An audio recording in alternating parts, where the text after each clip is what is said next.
Hi YouTube. Right, so I've got a new video for you. Magnetic shim. Save yourself $31.99 and make your own Cuttlebug magnetic shim. So I've got this piece left over from my other projects, and I can't find the one that I used last year for this machine. So I'm going to make another one. It's nice and strong magnetic sheet from Amazon.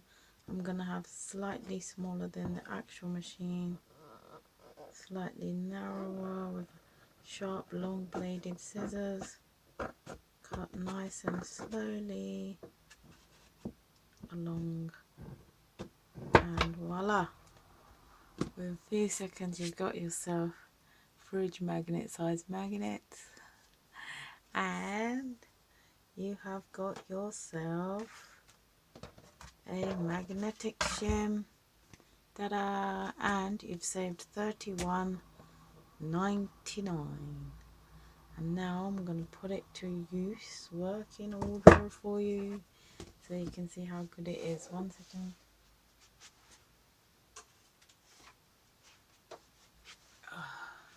Use machine. Oh, I have a problem. Hold on, I have a problem.